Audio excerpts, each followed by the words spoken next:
You know, sometimes the weirdest corners of the internet are also the most creative. And today, we're going to dive into a perfect example of that. A strange, collaborative world that all starts with a song that sounds like, well, complete and utter gibberish.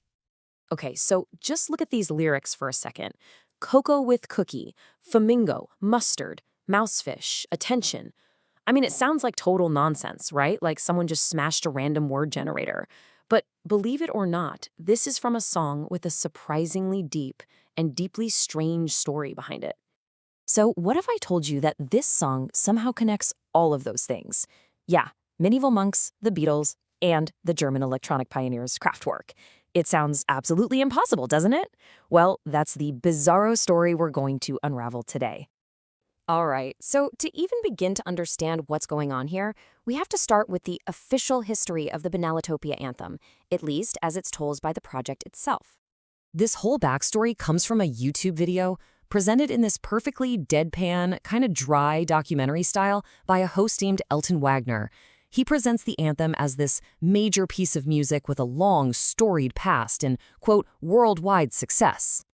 And oh boy, what a history it is. According to this video, monks were apparently protesting it way back in the Middle Ages. Then, get this, the Beatles supposedly played it in their early days in Germany, back when they were called the Bars. Even the famous poet Schiller allegedly revised the lyrics, and it inspired one of his most famous plays. And the lore just keeps going, right into the modern era.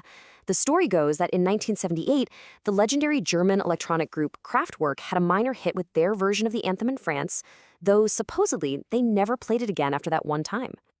Okay, and this is where things get really interesting. This is where the fake story starts to bleed into our world. Fans of the project are making their own artifacts based on this fake history, like this absolutely brilliant parody of Kraftwerk's famous Autobahn album cover. They're not just watching the story, they're jumping in and playing along. But right when you think you've got a handle on this bizarre historical tale, the video pulls a complete U-turn. And this is where the true nature of Banalotopia starts to show itself. So after laying out this whole incredible fake history, the host, Elton, just casually announces they're going to play some submissions. Then, at the very end of the video, we get this credit roll for special guests. But hold on, these aren't famous musicians from history. They're usernames you'd see on SoundCloud and TikTok. And that's the big reveal, right? The entire elaborate historical documentary is just a frame. It's this super creative setup to introduce and celebrate real cover versions of the anthem, all created and submitted by the project's own audience. The fake history is really just a prompt for real creativity.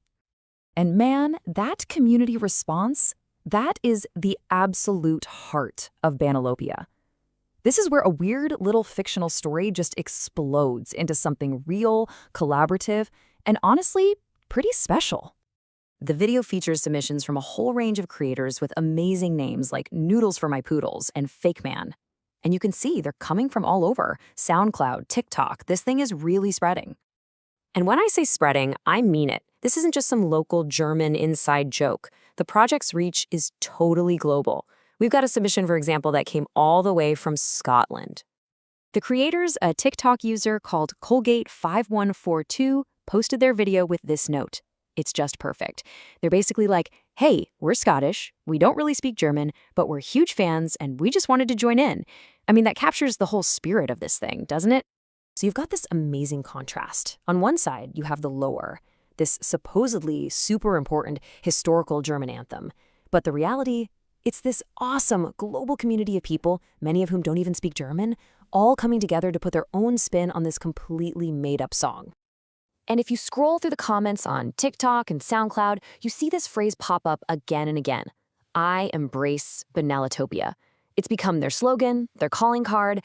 It's like a secret handshake for everyone who's in on this fantastic collaborative joke. And the creativity isn't stopping at the music either. Fans are creating their own visual art, like these amazing fake album covers for fictional releases of the anthem. I mean, a dub version with a chicken as the DJ? A super serious classical recording? They're building out the entire universe visually. All right, so we've peeled back all these layers. We've got the fake history, the fan covers, the inside jokes. So what is Banalotopia really? Well, for starters, it's way more than just a song. It's a whole world. The videos are set in this really distinct, visually rich, kind of cyberpunk-inspired universe. It has a whole vibe, you know? Yeah, the creators have put so much detail into the world building, it feels like a real place.